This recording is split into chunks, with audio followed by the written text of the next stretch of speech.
Eu sempre quis gravar um vídeo desse tipo com uma lista de top 10 ou top 20 melhores álbuns do ano, mas sinceramente, eu sinto que eu não escutei coisa suficiente nesse ano pra montar uma lista com tanta coisa assim. Então o objetivo desse vídeo não é necessariamente uma lista de quais foram os meus álbuns favoritos do ano, e sim coisas que eu achei que marcaram o meu ano, coisas que eu gostei, coisas que eu acho que impactaram o público culturalmente, né? Álbuns importantes desse ano. Não necessariamente todos os álbuns que estão nessa lista são álbuns que eu gostei. Pelo menos no final do vídeo eu falo qual foi o meu álbum do ano, o que eu mais escutei ou algo do tipo. A Ichiko Aoba nunca foi uma artista que eu acompanhei de perto. Não necessariamente porque a música dela é ruim, muito pelo contrário, mas na verdade porque eu só não me enxergo colocando as músicas dela numa playlist. Os ambientes em que esses álbuns brilham são quando você escuta eles de uma maneira bem isolada, num lugar calmo, querendo relaxar mesmo. Talvez seja justamente por causa disso que a minha primeira impressão dessa artista não foi tão boa, já que a minha primeira vez escutando Windswept Adam foi na Marginal Tietê, que é provavelmente o lugar menos propício do mundo para se escutar esse álbum. E eu meio que esqueci de acompanhar os lançamentos dela, até Luminescent Creatures colocar ela de volta no meu radar.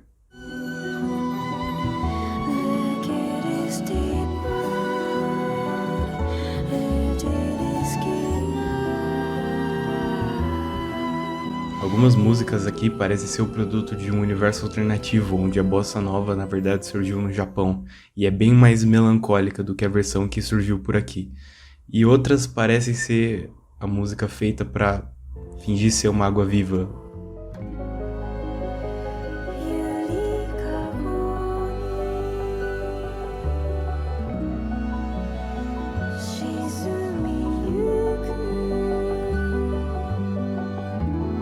Destaques para Luciferine, se é assim que se pronuncia, e Coloratura.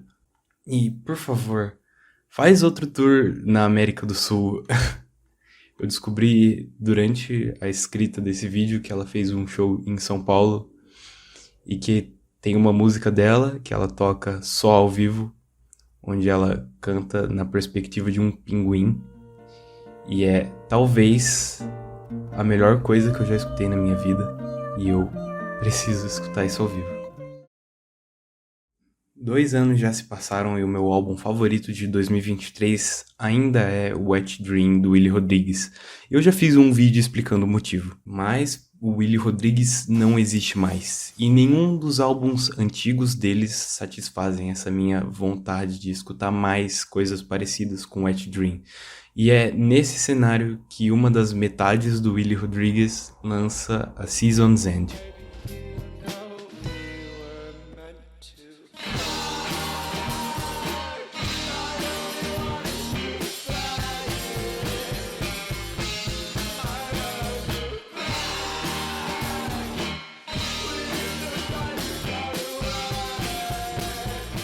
O Drug Bug, ou Alex, ou Drug Bug, se eu quiser pronunciar de uma maneira chata, troca muitas das partes explosivas e mais caóticas do Wet Dream por algo mais lírico e melódico, mas ainda retém tudo que eu gostei naquele outro álbum. Todo esse disco retém uma qualidade super caseira e lo-fi, mas não pelo seu detrimento, e sim com uma boa escolha estética. Eu pessoalmente sinto que isso eleva as melodias tão bonitas escondidas debaixo de um monte de ruído. Essa combinação de fatores, junto com um ótimo fator replay, é o que provavelmente tornou esse álbum um dos meus lançamentos mais escutados do ano. Eu acho que é até o mais escutado. É uma pena que esse cara é péssimo em escolher nome de música.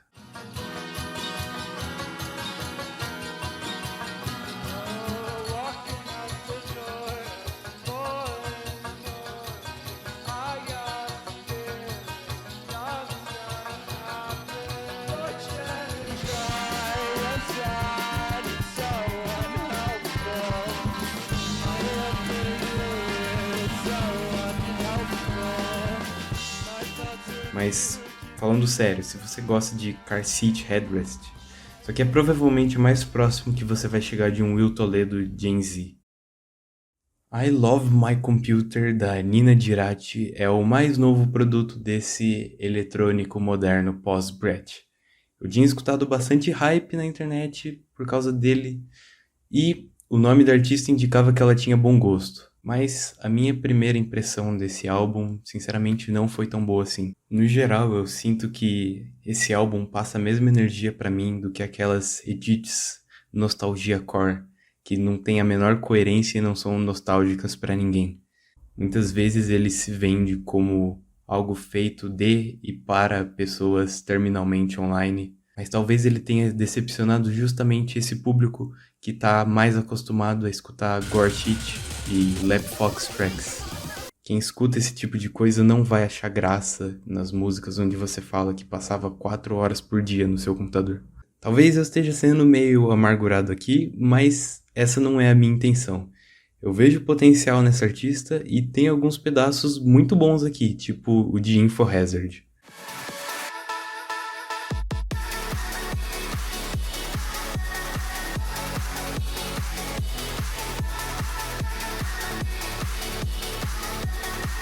Eu espero mesmo que ela possa desenvolver uma estética mais genuína e amadurecida no futuro. Uma menos XD, quirky, nerd, sabe?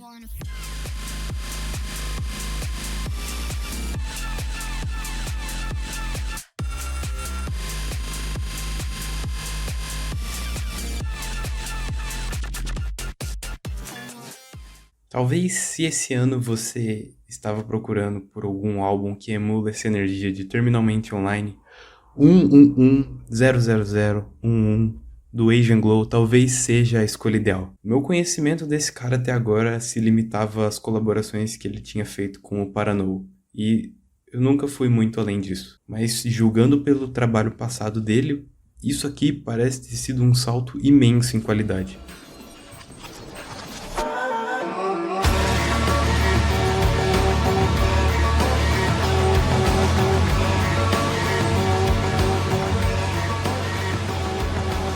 Eu não explorei as letras tão a fundo assim, então me perdoe se eu estiver falando merda, mas esse é um dos poucos álbuns que eu acho que atinge aquele gênero super raro de shoegaze feliz. Não tão feliz assim, mas feliz o suficiente pra emular aquele sentimento bom de vento gelado batendo na cara. Sei lá, tem uma música aqui que se chama Winter Song. Se você gosta de inverno, você vai gostar desse álbum.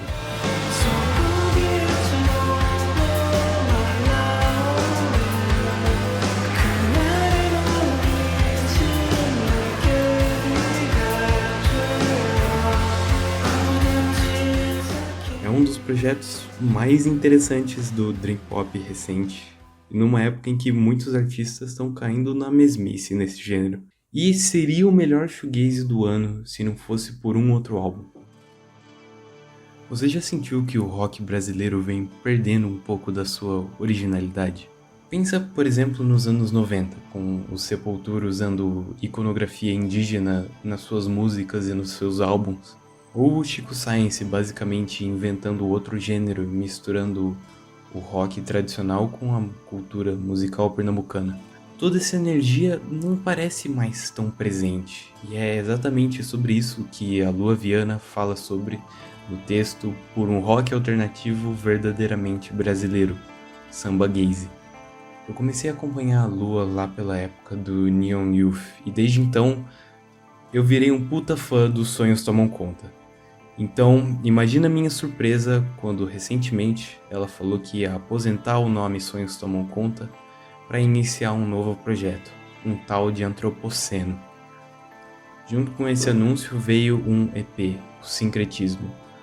Honestamente, eu não fui muito fã dele, porque em geral eu não sou muito fã de Black Gaze.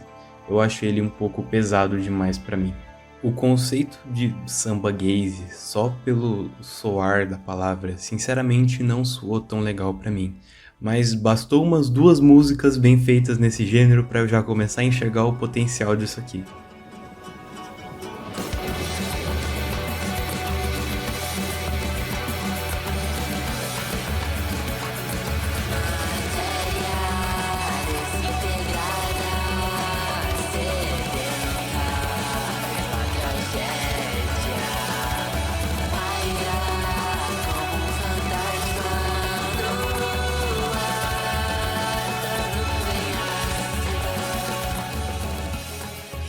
Além disso, a inspiração na literatura indígena dá lugar para umas letras bem politicamente carregadas e com uma mensagem ambiental forte.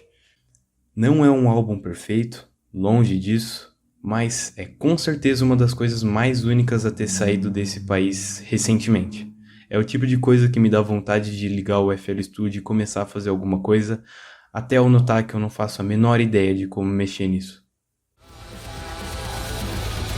Reconexão com o solo meu. É minha fala, nunca mais me sufoca. Como a fuga do real. Casal humano implode no futuro ancestral.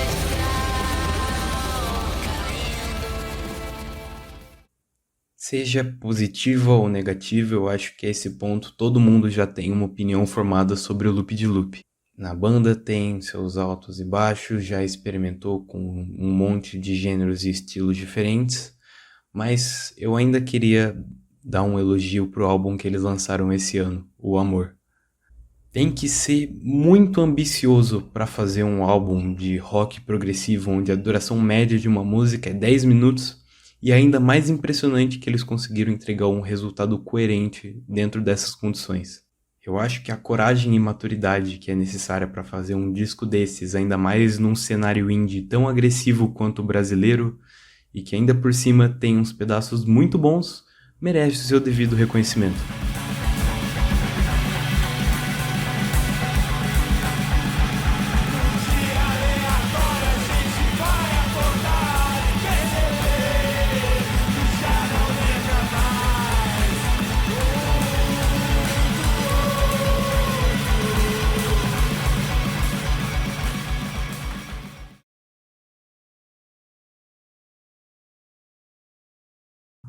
Esse é o meu álbum do ano.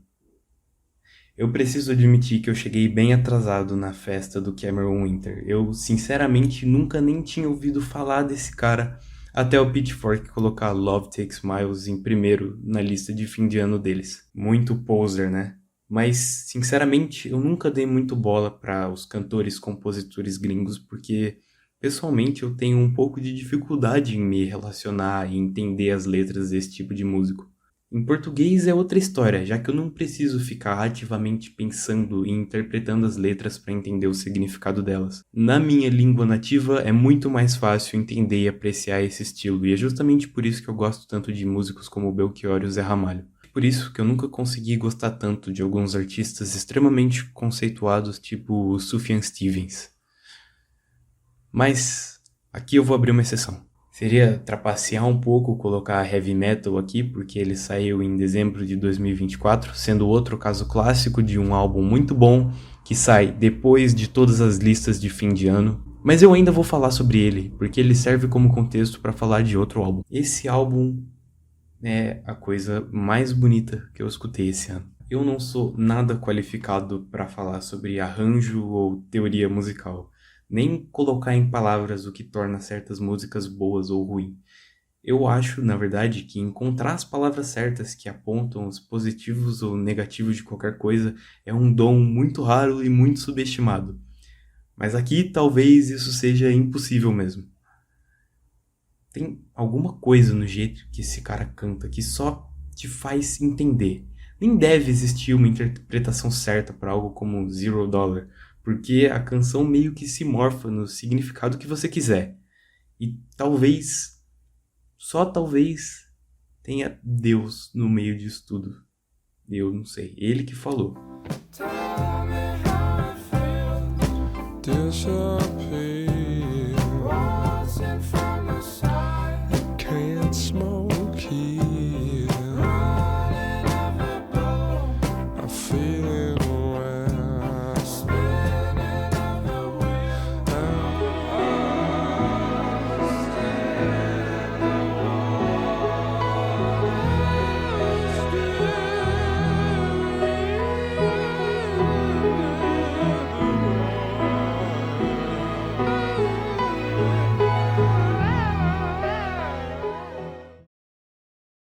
Dito isso, Geese é uma banda nova-iorquina de rock com Cameron Winter como vocalista principal.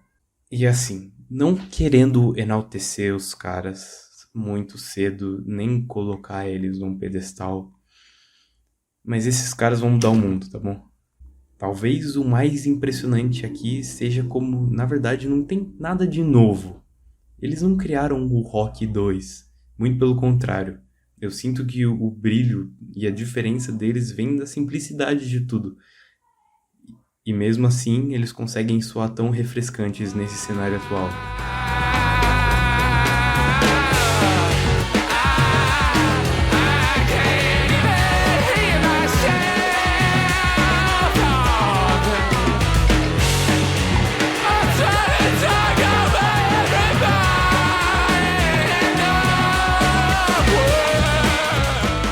Enxergando esses dois álbuns recentemente como uma luz no fim do túnel pra mim. É quase como se todas as músicas, todas as mudanças culturais nesse cenário que aconteceram nos últimos 10, 15 anos aconteceram para que tudo culminasse no lançamento desses álbuns. Mas eu não tô falando que eles vão matar a música ou algo do tipo, porque os Fishmans já fizeram isso em 2000 e sim que eles estão fazendo alguma espécie de renovação da música, trazendo algo de volta que talvez a gente tenha perdido no meio do caminho.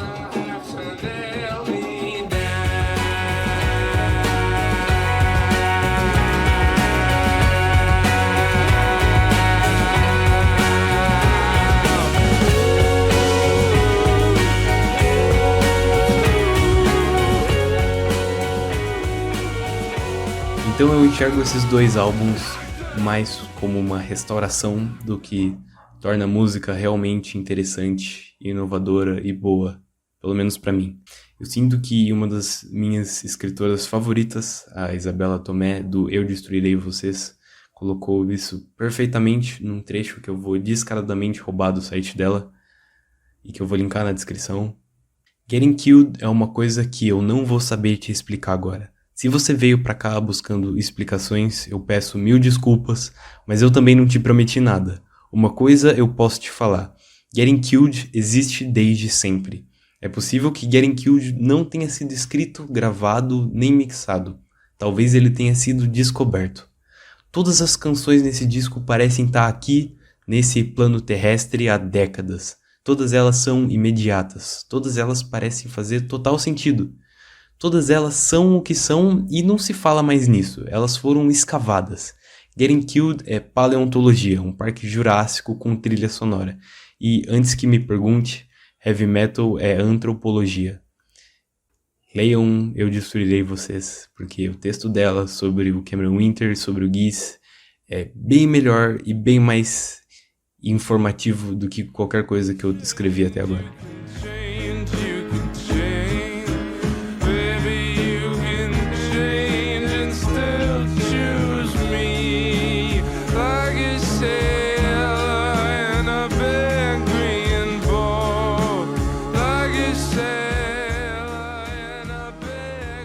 Esses foram os álbuns principais pra mim, pelo menos, que lançaram esse ano.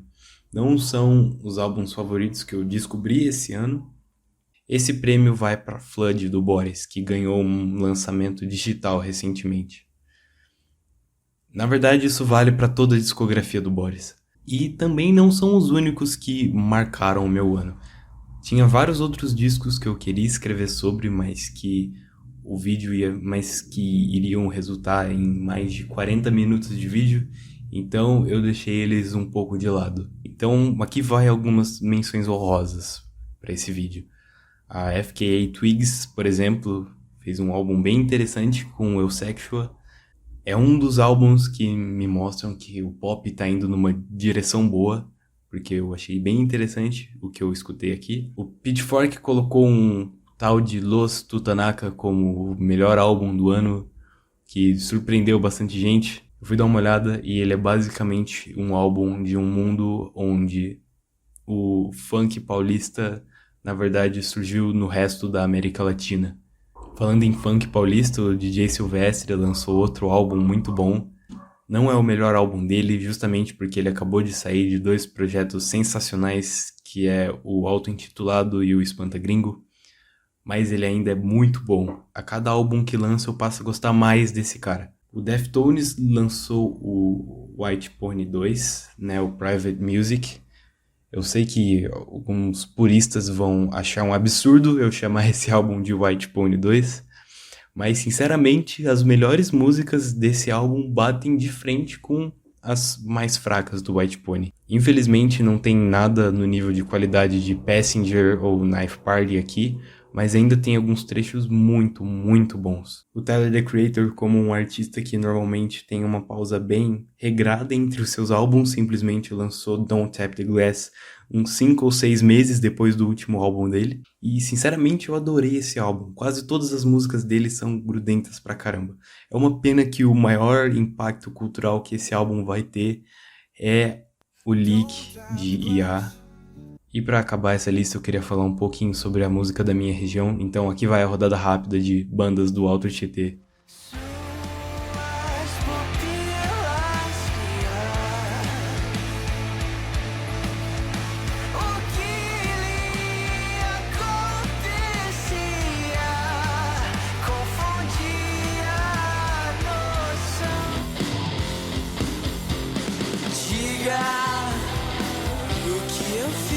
Pra merecer alguém assim como você. Me diz de novo que vai.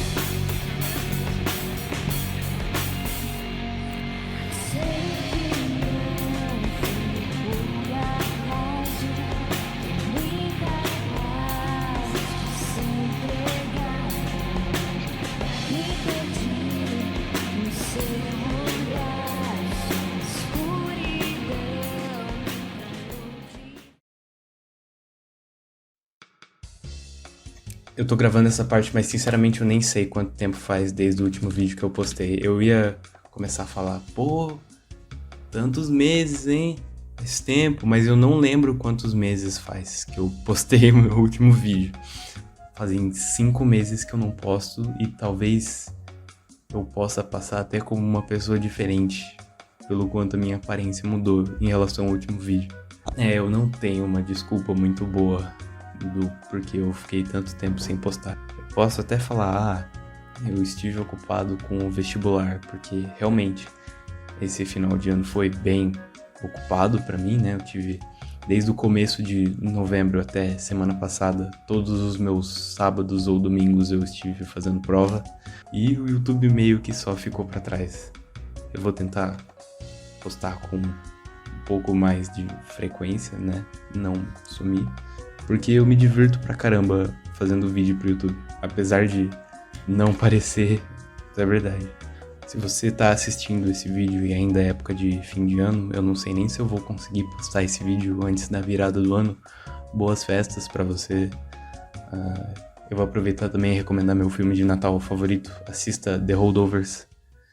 E eu acho que é isso. Obrigado.